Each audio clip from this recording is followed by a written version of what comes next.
Alright, so we're going to be talking to you guys about IKEA. I'm James Burns. I'm Garrett Kowski.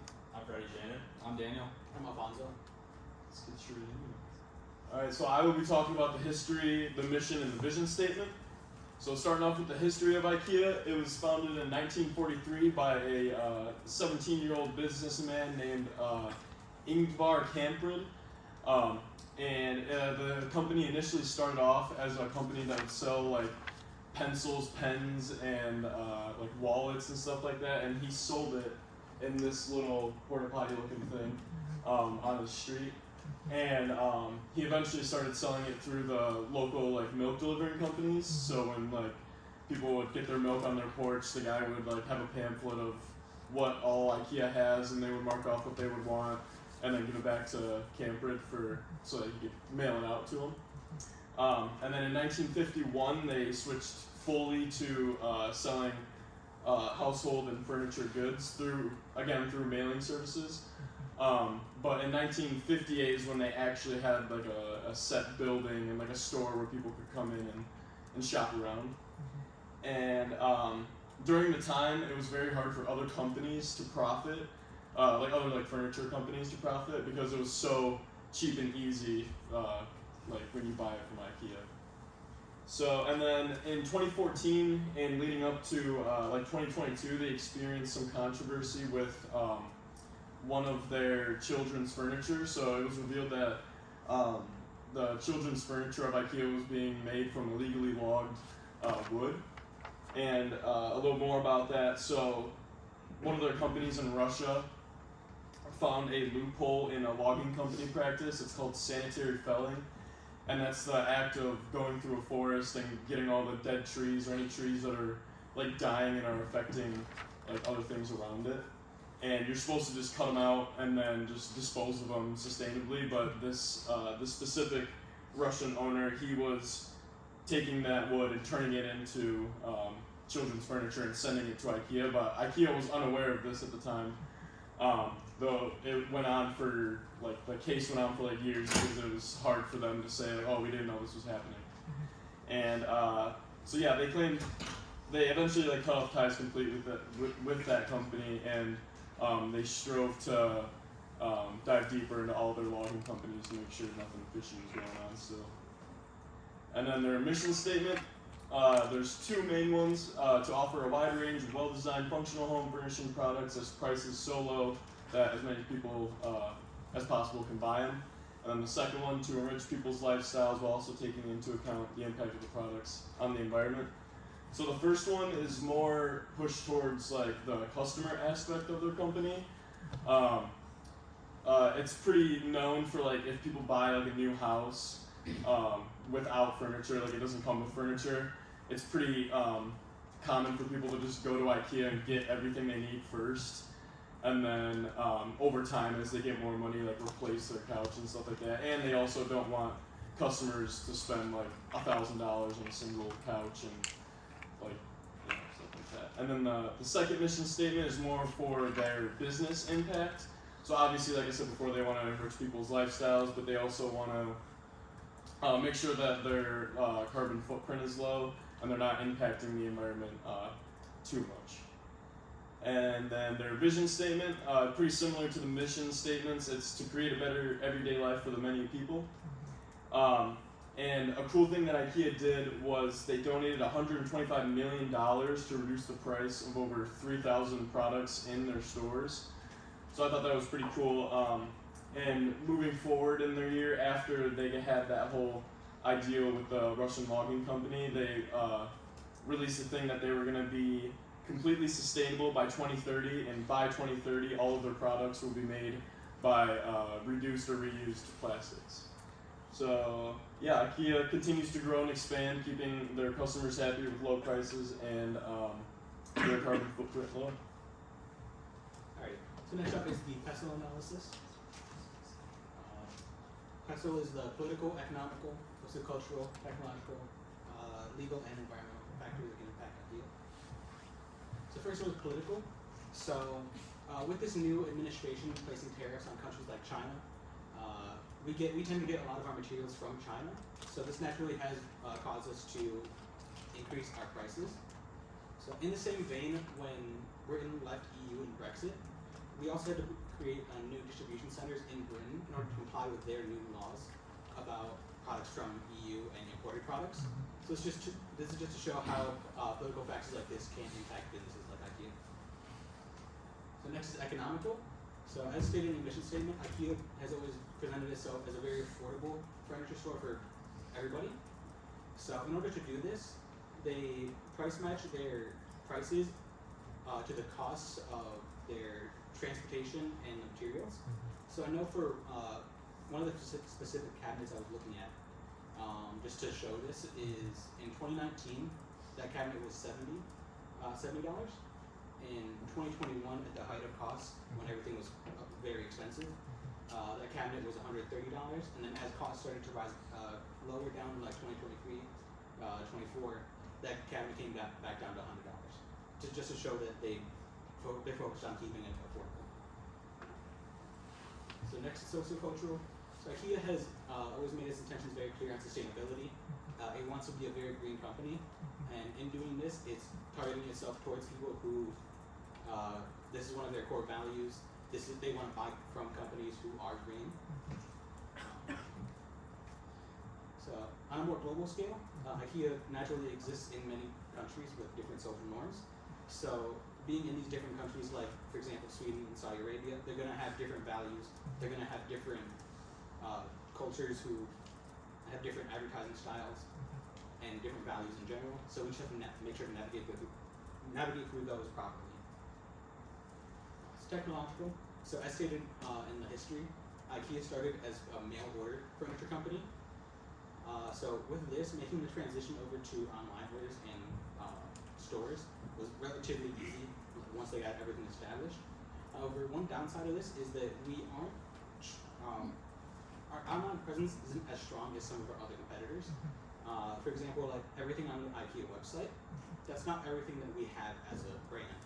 We don't 100% offer everything on the store, on the website, which in turn weakens our online presence and our profits, as it forces customers to come into our stores, which is a downside because we don't have a lot of stores around. We only have a little over 400 stores, so it's just hard to reach these physical stores. So legal disputes, the most recent one is between IKEA and Belgium. A Belgian political party introduced immigration policy. So the reason behind this dispute is because IKEA doesn't strictly get involved itself in politics like this. So it went after the political party for using their brand name and making a parody of them. Like mentioned before, with the Russian logging company as well, that was essentially deforesting areas and using illegal methods to get the wood. This just leaves backlash onto us as a company, essentially taking the name. Environmental. So as mentioned earlier, IKEA has made its stance very clear on sustainability, that they aim to be 100% climate positive, and they want to make the furniture out of 100% recycled goods by 2030. So this is kind of going back to something called a circular economy, where they aim to produce as little waste as possible and use their own waste in order to recycle their own waste, essentially. Onto the SWOT analysis for IKEA. For strengths, IKEA has a very strong brand recognition. It is on 6 continents, 60 countries, and 481 stores.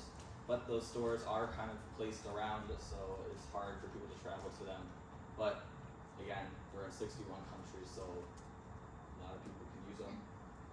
IKEA has a cost leadership strategy, which means that they can produce and manufacture and ship their products at a lower cost, which increases their profits. And again, as a lot of us have mentioned, sustainability is a big part for IKEA, so that is the biggest strength that they use. Like every country, like every company, IKEA has a lot of weaknesses. For example, a big one is the assembly process. A lot of people nowadays don't really know how to assemble things, so that can be hard. One way to fix this is to make video step-by-step tutorials on YouTube, because people are visual learners, and that is an easier way to learn something. Also, with the lack of online presence, as Alfonso said, not all of their products are online, which makes people come to the store. But if they don't know what's at the store, why would they go to the store? Also, another weakness is long wait times. It takes a long time for the products to be shipped to stores so people can pick up or be shipped to their house. Opportunities. A big opportunity for IKEA is to expand their e-commerce business by putting all of their websites online so everybody can see what they offer, and also invest more in sustainability. They already invest a lot into it, but investing more in creating vegan products or upcycled material. Another big opportunity would be customization of personality by adding more colors or more fabric materials so it can fit everybody's needs. Some threats: intense competition. Companies like Amazon, Walmart, or Wayfair, they are really big on the online space, and Amazon, 2-day prime shipping time, you can't really beat that.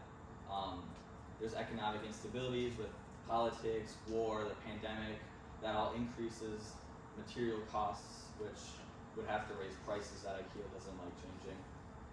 Also, changing trends.